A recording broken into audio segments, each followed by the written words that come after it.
제가 통틀어서 보면 어떤 야당도 대통령이 야당의 지도자에 대해서 이렇게 하면 그 어떤 대화와 타협도 없습니다. 기본적으로 그거는. 그러니까 이거는 윤석열 대통령이 선택한 거예요.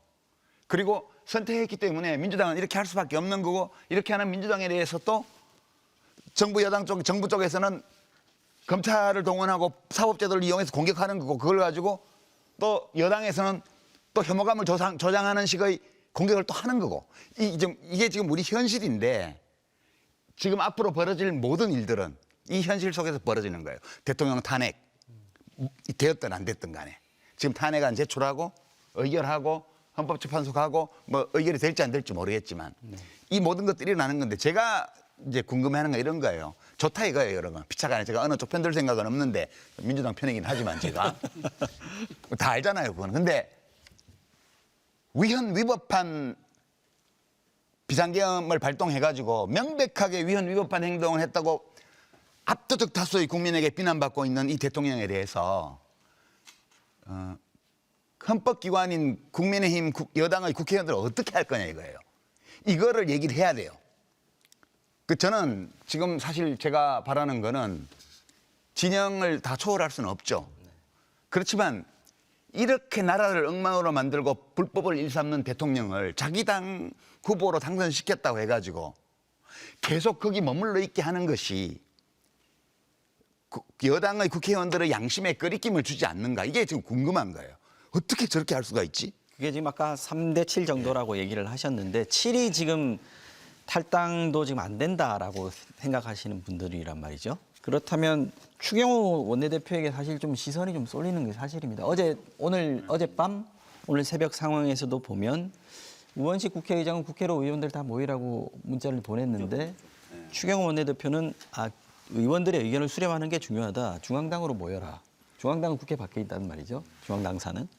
그 부분도 좀 그렇고, 오늘 의원총회에서도 추경호 원내대표가 사실상 탈당에 대해서 반대를 하는 목소리를 좀 강하게 낸 걸로 지금 전해지고 있는데, 이렇다면 지금 국민의힘 내부에서 다수는 현재 상황에 국민 여론, 아까 말씀하셨던 압도적인 비판 여론이라고 표현을 하셨는데 잘 모르겠습니다. 여론조사 결과가 나온 건 아니니까.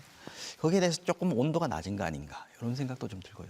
그래서 저희가 국민들로부터 이제 지탄받을 수 있는 여지가 있다고 제가 인정을 했어요. 저희 구조가 그렇게 돼 있다. 네. 적어도 대통령의 비상계엄 발동에 있어서 요건, 국회, 정치활동 금지 이 부분에 있어서는 명확하게 위헌 사유로 인정될 수 있는 부분이니까 네. 거기에 대해서 한동훈 대표의 선언도 말씀을 드렸고, 이제 똑같은 얘기인데요.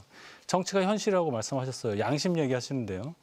양심에 대해서 얘기하면 민주당에서 제가 자꾸 죄송한데 이재명 대표 얘기 안 할 수가 없어요. 그만큼 문제적 인물이기 때문이에요. 이거 자꾸 이분은 아무 문제가 없는데 윤석열 대통령이 당선이 된 이후에 정적 제거를 위해서 이걸 검찰을 동원하고 뭐를 동원하고 해서 죄를 어떻게 없는 거를 어떻게 만들어서 기소를 했다. 정확히 그거예요. 그러면 100%. 법원이 바보입니까? 징역 1년에 집행유예 2년을 선고한 1심 판사는 그러면 조작된 증거에 의한 검찰의 기소 내용에 대해서 유죄를 내렸다는 얘기밖에 안 돼요. 그런 판사가 있다는 걸 알기 때문에 기소하는 거예요. 그건 우리가 눈 가리고 하지 말고요. 우리 사법제도 현실과 우리 검찰의 현실에 대해서 있는 그대로 보고 얘기를 하자고요. 그러면 그러니까 아무도 못 믿는 거예요. 지금 오늘 이 얘기 사실 저희 토론을 하면서 많이 얘기를 했던 부분입니다. 물론 하실 말씀들이 있을 것 같은데 1분만 좀 주십시오, 그래도.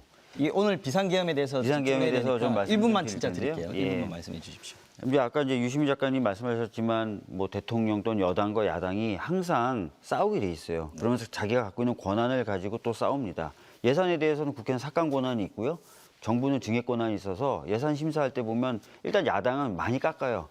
깎아서 룸을 만든 다음에 그 룸을 가지고 다시 여당과 정부 그리고 야당이 채우고 싶은 예산을 채워요. 매년 그렇게 반복해 왔어요. 근데 예산을 그렇게 삭감한다? 그러니까 난 비상계엄 해야지라든지, 탄핵이라는 것도 무리해 보일 수 있지만 탄핵이라는 것도 헌법에 보장되어 있는 권한이에요. 국회가 할 수 있고 고도로 신분이 보장된 공무원에게는 특별 손쓸 방법이 없기 때문에 따로 탄핵이라는 권한과 제도를 만들어 놓은 거예요. 그래서 그렇게 하고 결과적으로 헌재에서 판단해서 안 되는 건 안 되는 거고 되는 건 되는 거죠. 그렇게 해서 지금 치고받고 하면서 자기 권한과 또 허용된 제도의 범위 내에서 막 싸워왔단 말이에요. 근데 이번에 방금 대변인도 인정한 것처럼 위헌적인 비상계엄이라는 수단을 갑자기 팍 들고 나온 거잖아요. 그래서 이런 부분은 헌정 질서를 훼손하고 굉장히 많은 국민들의 권익 침해를 일으킬 수 있다라는 것이잖아요. 그래서 해제에 동의하셨던 거 아닙니까? 그래서 저도 묻고 싶고 유시민 작가님도 물어보고 싶으신 거예요. 그렇게 한 대통령, 그렇게 위헌적인 어떤 이런 행위를 했고 또 그런 가능성이 있어 보이는, 왜냐하면 설명이 안 되니까 왜 그랬는지가 지금도 제대로 설명이 안 되고 대통령이 얘기하는 걸로도 납득이 안 되니까 그런 위험성 있는 대통령에 대해서 그러면 여당 국회의원 전체를 대변하시기는 어려울 겁니다. 근데 헌법기관이라고 이름 붙여주고 그렇게 국민에 의해서 대접받는 여당 국회의원들은 그럼 무슨 판단을 하고 있는 거냐. 근데 안타깝게도 탈당조차도 안 된다는 판단한 것에 대한 실망감을 제가 표현하는 거고 그거로는 안 된다라는 말씀 자꾸 드리는 거예요. 네, 네. 아니, 윤희석 대변인을 제가 공격한 게 아니고 왜 공격하겠어요. 원내에 계시지도 않는데 사실 너무 걱정이 많이 되니까 이제 화가 좀 나는 거예요.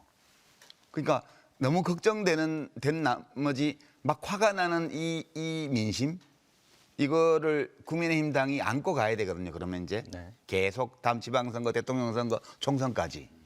공당이 이렇게 해서 되겠냐 그런 제가 긍정적인 답변을 기대하면서 말씀드린 건 지금 아니고요. 24시간도 안 됐어요. 제가 계속 말씀드리는 게 이게 무슨 그러니까 이렇게 일주일이라도 지나고 많은 고민을 뭐가 하셔야 있는 게 될 거다라는 아닌데 생각이 들어요. 24시간도 안 그죠? 되고 대화 내용도 지금 대통령과의 대화 내용도 모르는 상태에서 듣고 보니 제가 좀 급했네요. 뭐 아무것도 뭐 안 하고 있는 당에다 니네 정신 있냐 이렇게 말씀하시면 저는 현실론으로 돌아갈 수밖에 없는 거예요.